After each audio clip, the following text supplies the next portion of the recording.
The thief was born in Cyrodiil with 2 wealthy parents and 2 other siblings. The thief's parents gave their children everything they could have ever wanted, and no price was too high for the thief's parents. Her father was an investor, and he invested in many small businesses and lands. Even though he didn't invest in bigger businesses, he could have, but ultimately decided to invest in multiples of small businesses to gain bigger profit. Through the thief's younger years, although she loved being spoiled with expensive toys and lavish meals, every night she would have often think about the kids her age not having the same privileges as her. And as she's gotten older, she grew more wise and decided to instead use her father's wealth on herself. She would help out the less fortunate. The people that she would pass by on the street begging for anything they can beg for, and the thief in her teenage years would often do this, give to the less fortunate, helping out everyone she could and going to sleep every night with the righteous satisfaction. But while doing this, her parents and siblings knew nothing about her righteous acts. The thief knew her father, and she loved him, but she knew he was a greedy man.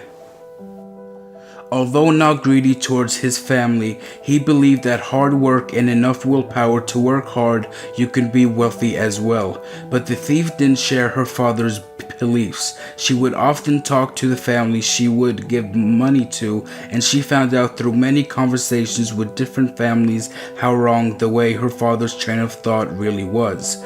She found out early enough that her father was a liar. The thief remembers her grandfather and how wealthy he was and how much money he left for her father. Yes, her father did put the money into his businesses and put in hard work to maintain his wealth, but the families she's spoken to wasn't as lucky as her father. Nobody she talked with had anything from the start, and many were just stuck, just bound to be poor. She knew a lot of the poor families didn't have a choice. All her life, her father told her that the less fortunate were poor because they were lazy or they didn't put enough hard work, that determination to succeed. But all along she knew that a lot of people didn't have a choice. So the thief kept giving to the poor without her father's permission for a long time. By the time she was 19, she was finally caught. One of her siblings caught the thief giving a poor family a lot of coin, and her brother told her father.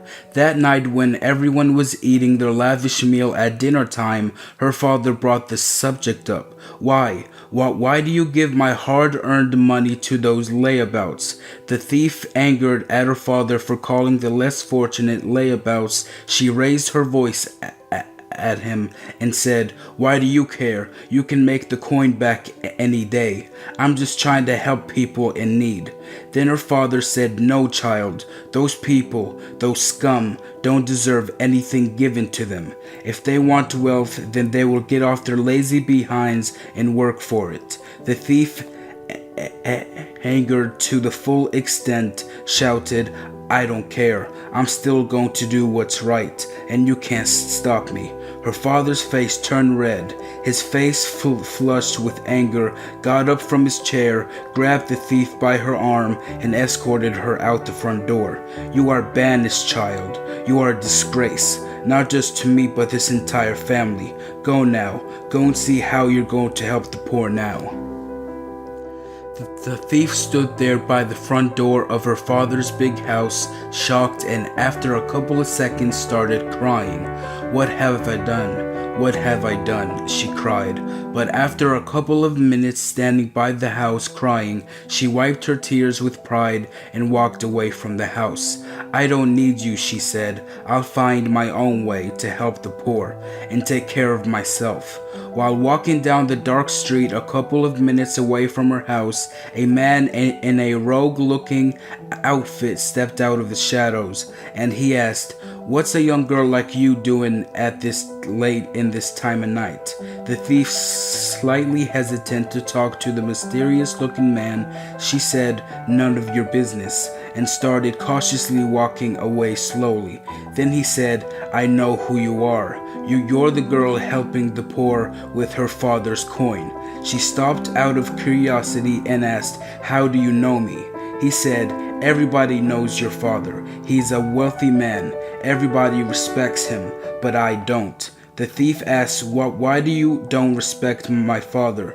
He says, because he's a greedy mercenary of a man. The thief, knowing what this man speaks is the truth. She replied, where are you going with this? He said, I heard your old man finally kicked you out of the house. You are spying on me, she said. With anger, the mysterious man started walking away. Answer me, she said. Answer me, she yelled. But the man kept walking, so she followed him. The thief tailed the man for about 5 minutes until she noticed him going into a small house. The thief wanted to just walk away, but she followed him in. As soon as she entered, she was met with a dozen people with the same outfit as the man, and she asked, who are you people? The man replied, we are the righteous ones. We steal from the rich to give to those in need. The thief suddenly couldn't help but feel intrigued, but quickly said stealing is wrong. Even though the rich are greedy, stealing from them is not righteous. Then the man said, we only do what the rich are supposed to be doing. We are simply doing what we think is right. And now tell me this, he said. Do you think it's right for the rich not to share their wealth, to help the needy? The thief was lost for words. She said, you might be right. Then the man said, seems like you need a warm bed to sleep in tonight. It just happens so we have a spare. The thief, knowing she has no place else to go, she made her decision not long after. She stayed. The next morning, the thief woke up to an empty house. She said, is anybody here? No one responded. She got up and opened the house door and walked onto the street, seeing that a little boy was stealing an apple from a merchant shop. But the boy was caught, and she heard the merchant calling for the guards. You're a bad little boy, he said. You'll get what's coming to you. So when the guards arrived, they asked the merchant what was wrong, and the merchant told them. So the guards asked the boy, where are your parents, child? The boy replied, my parents died months ago. I'm an orphan. I was just hungry. Then one of the guards told the merchant, we will take care of the boy. We will take him to jail until we can send him off to an orphanage. The thief, annoyed by what's happening, she quickly went over and said, I'll pay for the boy's apple. I'm his mother. The guard suspectingly asked, then why was he stealing? Then she said, oh, you know how kids are. They're a handful. One of the guards said, no harm done, merchant. Here is his mother. She will pay up. Just look after your boy, they said. They walked off. The thief had a bit of coin left over from her father, so she paid the merchant. Then the merchant said, just get out of here and take your stupid kid with you. So she paid and walked off with the boy. But the thief noticed that the merchant set the coin down on the stall and stepped away to talk to a customer. Without hesitation, she grabbed the coin back and ran off with the boy back to the house. The thief felt satisfaction stealing back her coin and felt surprisingly accomplished. So when the thief got back to the house was filled with the thieves again. And when she saw the man, she told him of the deeds she's done. The rogue man was surprised with her and said, you might fit in after all. So he made a proposition to her. He asked, do you want to steal from the rich to give to the poor? She said, yes, I want to join you.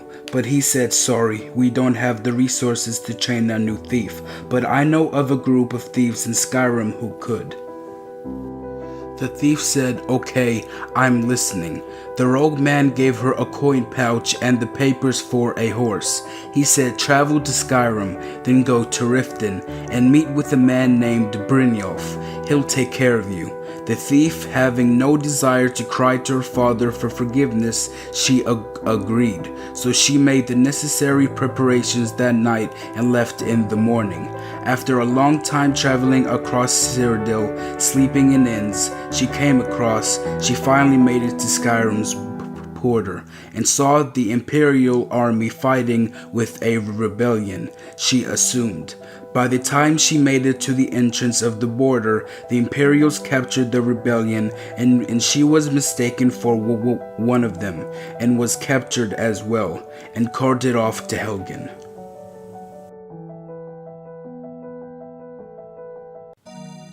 Now let's get into the role-playing. After you leave Helgen, you make your way to Riften and then meet up with Brynjolf. Then you join the Thieves Guild and do their quest line.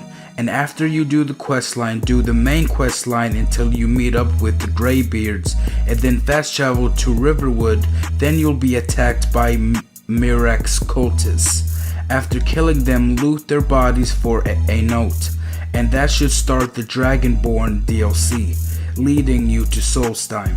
When you arrive on the island, talk to the local blacksmith, and after talking about his pickaxe, you should get the dialogue, "I noticed the shadow mark by your door," and this should start a quest to get the Blackguard's armor, the best thief armor in the game. And you can of course do the Dragonborn main quest as well, but I recommend doing the base game main quest first. And when playing as this build, remember to give to the poor and steal from the rich to give to the poor, and just be an all-around righteous thief. The skills for this build are archery, light armor, sneak, lockpicking, pickpocket, and speech. For archery, you want to invest 5 points in overdraw and go up the left part of the tree until you get to quick shot, and also 2 points in steady hand. For light armor, put 5 points in agile defender and custom fit, and that should give you a decent armor rating. You shouldn't be getting hit anyway cause you're a stealth character. For sneak, put 5 points in stealth, then go up the right side until you get deadly aim. Then go up the left side until you get silent roll.